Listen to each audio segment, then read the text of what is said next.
Buen día, buen día. Hace un montón que no nos vemos, ¿eh? ¿No? ¿Cuánto? Una semana casi. Una semana. Los feriados. Se los ve con cara de que me extrañaron. Así que se los agradezco mucho. Bueno, en primer lugar, contarles que hoy se lanza Capacitar. Capacitar es una plataforma virtual y de alcance nacional destinada a que las pymes, emprendedores y la economía del conocimiento hagan sinergia y por supuesto, capaciten y exploren todas las capacidades de la gente, de sus trabajadores. Ahora los trabajadores de las pymes van a poder formarse en empresas como Microsoft, bueno, IBM, Fundación Telefónica y Empretec, entre otras tantas de primera línea, que cuentan con cientos de cursos de capacitación. Por supuesto, esto es sinergia entre pymes y empresas privadas. Con este programa, las empresas van a poder completar la formación de sus empleados y contratar nuevos trabajadores capacitados en habilidades que necesiten.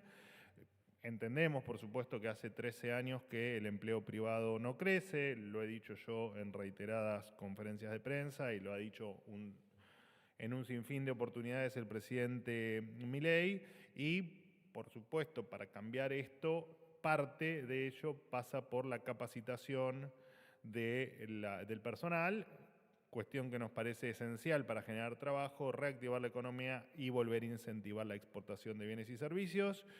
Hoy las empresas del sector privado, por suerte, confían en el camino que estamos atravesando, que estamos llevando adelante, y creen en el rumbo del país y apuestan por aquellos argentinos que efectivamente quieran salir adelante, así que durante el día de hoy van a tener más novedades sobre esto. En otro orden de cosas, comentarles que las jubilaciones le han ganado un 4% a la inflación durante el primer semestre del gobierno de Alberto, qué furcio, ¿eh? Del presidente Milei. Bueno, en 6 meses un furcio tenía que tener, ¿o no? Es que lo vengo teniendo en la cabeza, Alberto, entonces me falló el subconsciente. Mientras que en la gestión del doctor Fernández, ahora sí, las jubilaciones cayeron un 24% en términos reales. Hoy los jubilados le están ganando la inflación, repito, con el doctor Fernández perdieron un 24%, con la presidencia de Milei en los primeros 6 meses de mandato le han ganado un 4% a la inflación. Sin dudas es un síntoma de el camino que estamos emprendiendo de la recuperación de la Argentina. Por último, hoy es el Día Internacional de la Lucha contra el Uso Indebido y el Tráfico Ilícito de Drogas. Comunicarles, aprovechando por supuesto este día, algunos resultados que se han obtenido durante los primeros 6 meses de gestión. Hubo un total en todo el país de 10.905 procedimientos donde se han incautado 5.604 kilos de cocaína, 260.436 unidades de drogas sintéticas, éxtasis, anfetaminas, LSD, etc.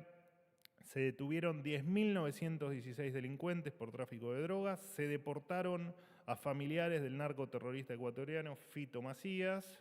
Se detuvieron 11 miembros de la banda del jefe narco peruano Marco Estrada González. Se detuvo a parte del clan de Mameluco Villalba y se desbarataron bandas criminales en la provincia de Buenos Aires, Santa Fe, Misiones, Entre Ríos, Tucumán, Salta, Chubut y Formosa. Y en Rosario, donde ustedes bien saben, se está aplicando el Plan Bandera. Se incautaron, aparte, por supuesto, kilos y kilos de cocaína, 50.544 unidades de drogas sintéticas y se han detenido allí 390 personas. La administración del presidente Milei no va a ceder frente a la violencia de narcoterroristas. El crimen organizado volvió a tener un enemigo enfrente, que es, en este caso, el gobierno nacional, que trabaja para darles más libertad a los argentinos y menos a los delincuentes. Bueno, ahora sí los escucho atentamente. Espero no tener más furcios, ¿no? Manuel, buen día. Hernán Mundo de Radio Nacional. Vinculado con lo que decías en la introducción, en el primer tramo, Ayer se conocieron las cifras de desempleo a nivel país, marcan una suba. En el caso del Gran Buenos Aires ya próxima a los 2 dígitos y la consulta tiene que ver con en cuánto puede impactar sobre el nivel de desempleo lo que ayer señaló en un evento en donde el gobierno recibió críticas, el evento de la Cámara de la Construcción. El propio secretario de Obras Públicas dijo que del total de obras de infraestructura que estaban en ejecución tras el cambio de mandato, solo se va a continuar con fondos nacionales en un 15% del total de estas obras. La pregunta es, ¿en cuánto puede impactar en que el desempleo crezca, teniendo en cuenta que la obra pública y en todo caso también la construcción es un sector que siempre dinamiza, que genera actividad? Y enlazado con esto, ¿cómo recibieron, más allá de que hubo una respuesta por parte del ministro de Economía, tanto los discursos del propio Gustavo Weiss, presidente de la Cámara de la Construcción, que habló de parálisis en el sector, y también del propio Daniel Funes de Rioja, presidente de la Unión Industrial, que es un empresario que tiene diálogo con el gobierno, que dijo que él no ve brotes verdes y que hay ansiedad en el sector empresario? Gracias. Bueno, brotes verdes, no sé quién habló de brotes verdes. En algún momento el presidente, como yo, nos hemos referido a algunas luces que nos indican que el punto más bajo de cómo todo lo que venimos corrigiendo afectó a la actividad ya había ocurrido y que en tal caso esperábamos que a partir de aquí se empiece a dar la recuperación en todos los demás sectores. La cifra de desempleo, digamos, por supuesto que es una mala noticia, no hay mucho que uno pueda aclarar o ampliar en ese aspecto. Lo cierto es que la gran tragedia, acá hay, dentro de las múltiples tragedias que hay en la Argentina, una es la que te nombré precisamente en la primera parte de mi introducción, que está más de una década donde no se crea empleo privado. Además de que no se crea empleo privado, la informalidad es brutal, digamos. Weiss es consciente de ello también, siendo titular de la Cámara de la Construcción, y además los salarios son salarios miserables, ¿no? Que es el otro problema. No es solo una cuestión de número de desempleo, sino que tenés problemas en la informalidad y tenés problemas también en los salarios miserables. Y por supuesto que es parte del costo de lo que nos han dejado, ¿no? Y de esta Argentina que ni siquiera por el gobierno anterior, sino por las últimas décadas de populismo en Argentina, bueno, han despedazado al trabajador. Y aparte porque claramente la política no ayuda, fíjate que la política ya ha impulsado, no toda, parte de la política por supuesto, han impulsado ya 2 paros generales, parte de la política ha impulsado lo que ocurrió en el Congreso, en la última votación en el Senado, que todos vimos el desastre que ha hecho parte de la política en la calle tratando de frenar a uno de los poderes del Estado.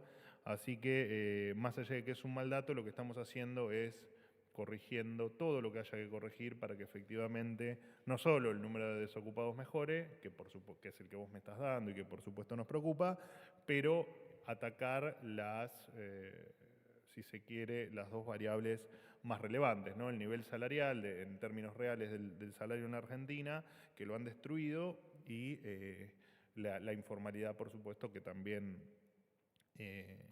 nos preocupa. No nos olvidemos que hay, si se quiere, 2 pilares fundamentales para la mejora de este número que vos me das y de los que yo te agrego, que es el nivel de inversión y el nivel de capacitación de la gente, ¿no? Son 2 variables que están ligadas de una manera muy estrecha para mejorar tanto la informalidad, el nivel de informalidad, como el nivel salarial. Así que, bueno, todo lo que estamos haciendo es en virtud de que eso efectivamente ocurra. ¿El gobierno cree que no va a subir el desempleo en el segundo semestre? El gobierno cree que el gobierno no se adelanta ni hace futurología. Lo que te digo es que estamos haciendo todo lo posible para que efectivamente el desempleo no suba, que los salarios mejoren y que la informalidad baje. Sí, Manuel. Vine con ganas de hablar, hoy hace mucho que no hablo, así que... Muy bien, me parece muy bien. Se van acá a las 3 de la tarde. Dale. Bueno, Jaime Rosenberg del diario La Nación. Te quiero consultar, hace un ratito nomás trascendieron declaraciones del presidente de Brasil, Luis Ignacio Lula da Silva. Le preguntaron por no haber saludado o no haberse saludado con el presidente Milei en el G7. Te voy a leer lo que dijo. Dice, no conversé con el presidente de Argentina porque creo que debe pedirle disculpas a Brasil y a mí. Él dijo muchas tonterías. Esas son las declaraciones del presidente de Brasil en relación al G7. Te quería preguntar si los esfuerzos diplomáticos que se están haciendo de ambos lados de hace varios meses no quedan un poco de lado con estas declaraciones y si el presidente sostiene o mantiene su decisión de ir a la cumbre del Mercosur en Paraguay el próximo 8 de julio. Sí, efectivamente, el presidente va a estar en excepto por supuesto que algo cambie de aquí al 8 de julio, pero efectivamente el presidente va a estar allí. En el G7 con Lula no han hablado de manera bilateral, se han encontrado en un encuentro casual, se han saludado cordialmente como deben hacer dos presidentes de dos naciones y no hay mucho más para decir, digamos, todo lo que el presidente Lula pretenda. Bueno, está bien, está dentro de sus deseos y se lo respetamos, pero nosotros no hemos cometido ninguno, o el presidente en tal caso no ha cometido nada de lo que tenga que arrepentirse, al menos por ahora. ¿Qué tal, vocero? ¿Cómo está? Sofía Rojas. ¿Cómo andás? ¿Bien? Bien. ¿Y usted cómo está? Yo muy bien, bárbaro. Me alegra. Sofía Rojas para la Agencia de Noticias Argentinas. Quisiera consultarle si el gobierno, en base a las investigaciones, cree que Loan Peña, el menor que está desaparecido en la provincia de Corrientes, está en la Argentina o si barajan la hipótesis de que haya sido trasladado a Paraguay. Y en la misma línea, teniendo en cuenta que una de las hipótesis de su desaparición está vinculado a la trata, quisiera consultarle cómo se explica la decisión del gobierno de haber recortado en más de un 50% el presupuesto de programas destinados, entre otras cosas, a combatir a las redes de trata y si este recorte no pudo haber facilitado este tipo de delitos. Gracias. Bueno, en primer lugar, todo recorte que se hace en la administración pública es de cuestiones que no afectan al desenvolvimiento de las tareas. Por lo tanto, el recorte presupuestario no tiene absolutamente nada que ver con la lucha contra la trata de personas. Nosotros de la investigación no vamos a hacer ninguna declaración precisamente porque no queremos entorpecer la investigación, consternados, por supuesto, por la situación. Yo tengo un nene de una edad similar a la de Loan, así que más afectado aún, digamos, por lo que uno ve, por lo que uno imagina, por lo que uno simplemente siente cuando todos los días se actualiza el caso. Dejemos que la justicia avance, que las fuerzas de seguridad hagan lo suyo y que terminemos con esto y encontremos a Loan lo antes posible, ¿no? Perdón, le repregunto, no terminé de entender cómo no afecta si se cierran programas destinados específicamente a la búsqueda y al combate de las redes de trata. ¿Cómo se reemplazaría en todo caso? Bueno, en todo caso, con lo que te quedó del presupuesto, se va a seguir teniendo la misma efectividad que se tenía con el doble de presupuesto, que es lo que pasa en el resto de la administración pública, en muchos programas que claramente o se han dejado de financiar porque no tenían... o porque había funciones superpuestas, o porque las provincias pasan a hacerse cargo de ese presupuesto y no necesariamente porque ese programa desaparezca, así que lo deja tal vez de financiar, y en otros casos porque efectivamente la función o la tarea vos me nombrás la trata, pero a mí se me vienen miles de programas a la cabeza, no van a dejar ninguno de... Vos imaginate que sería una locura dejar de combatir y de batallar la trata de personas, ¿no? Ni hablar cuando estamos hablando de niños. ¿Qué tal, Manuel? Juan Pablo Peralta para Concepto Litoral y Fénix Buenos Aires. Quería el tema del dólar, el blue que ha subido en las últimas horas, 1.365, ya en la anterior administración se decía es un mercado chico, no mueve el amperímetro. Bueno, en parte vos habías dicho algo parecido, pero ahora el ministro de Economía dijo que esto es culpa en parte de los devaluadores seriales. Quisiera saber a quién se refería o qué lectura hace Javier Milei, ustedes al respecto.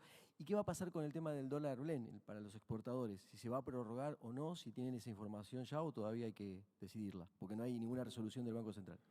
Bueno, en principio, a tu última pregunta, entiendo que el ministro Caputo ha dicho que eso todavía se mantenía, que cuando haya alguna decisión en contrario, por supuesto, se la vamos a comunicar. Con respecto a lo del dólar blue, vos sabés que el otro día estuve viendo tus encuentros aquí en esta sala con Cerruti, peleándose por ese tema, muy divertido, dicho sea de paso, debo reconocértelo. A ver, el dólar, desde que asumimos el gobierno, aumentó un 10%. Digamos, por si a alguien le preocupa, le recuerdo que debió haberse preocupado cuando en el gobierno anterior se multiplicó por 20 el dólar. Digo, ¿no? Hoy el aumento ha sido un 10%. Y en tal caso, lo que el presidente refiere como los devaluadores seriales o el grupo de los devaluadores, es esta gente que, y gran parte en parte del kirchnerismo y bueno, parte de la izquierda por ahí no te la nombro porque están como muy confusos con el tema económico en general. Y lo cierto es que hay gente que cree que todo se soluciona con una devaluación, cuando nosotros, incluso el presidente ha dedicado conferencias en el último mes enteras a explicar. Yo recuerdo la de la Fundación Libertad, pero también recuerdo una que tuvo aquí el otro día en la Fundación Libertad y Progreso, con la Fundación Libertad y Progreso y Cato, donde se la pasa explicando técnicamente por qué efectivamente los devaluadores, los que piden una devaluación, están equivocados, ¿no? Porque nosotros nosotros entendemos bien lo que estamos haciendo en materia monetaria en este caso, y nosotros, más allá de tu definición de que yo nunca dije que es un mercado chico que no le importa a nadie, eso sí lo decía mi antecesora, pero digamos, es parte de lo que ocurre en el mercado, ¿no? Y de todas maneras, si no tomo el dólar blue, puedo tomar el dólar financiero. O sea, no entremos en eso de si el dólar blue es un mercado chico o grande, porque es una discusión que la hemos cuestionado mucho nosotros cuando no estábamos en el gobierno y que ahora no tiene sentido dar. Pero sí tomemos los datos reales de punta a punta, donde el dólar efectivamente prácticamente no se ha movido en esta administración, o se movió un 10%. Por lo tanto, es una discusión que carece de sentido tenerla. Así que, y con respecto, ya te digo, a este grupo de gente que tal vez no está informada de lo que estamos haciendo, la devaluación para nosotros no es una solución a nada, no lo fuera. Y de hecho, nosotros lo que vamos a llegar a un punto donde con los mercados libres no vamos a hablar nunca jamás de devaluación, porque no va a estar no vamos a tener la chance de hacerla. Así que hay discusiones que hay que dejarlas atrás, y dar vuelta a la página, y quien piense que esto se soluciona devaluando, bueno, díganme en tal caso qué hicimos cuando un presidente que asume con un dólar de 60 y se va con un dólar de 1.200, bueno, con esa devaluación brutal que logró, ¿no? Porque en tal caso se fue con índices de una Argentina o de un país absolutamente destruido. Así que no, en tal caso esa no es seguramente la solución a ninguno de nuestros problemas. Última pregunta. Brenda. Hola, ¿qué tal? Buen día, ¿Todo bien? Manuel. Todo bien, todo tranquilo. Brenda Struminger para Infobae. Quería preguntarte si siguen creyendo en una reactivación en B corta o si vamos a una L, siguiendo las metáforas, después de conocerse los datos sobre actividad y empleo y salarios de los últimos días. Y algo chiquito, preguntarte algo vinculado con otra cosa que te había preguntado hace un par de semanas, si finalmente está confirmado o no que Milei va a viajar a China, y en todo caso, ¿cuándo sería y cuál sería su agenda? No, para nada. Se los vengo diciendo a todos los que me lo preguntan, aquí o fuera de la sala. No hay ninguna confirmación todavía de ningún viaje a China. Cuando esté, seré seguramente el primero en confirmárselos. Con respecto a la recuperación en B, por supuesto, es lo que pensamos, es en lo que creemos y es lo que estamos observando. En 3 meses, o 4, 5, 6, o 10, o un año, veremos si tuvimos o no tuvimos razón, pero efectivamente es en lo que creemos, es lo que estamos observando. Es por lo que trabajamos todos los días y seguramente mañana con la ley bases nos dé un impulso adicional para que eso así ocurra. Señores, muchas gracias. Jaime, disfruta de tus alfajores. Hasta luego.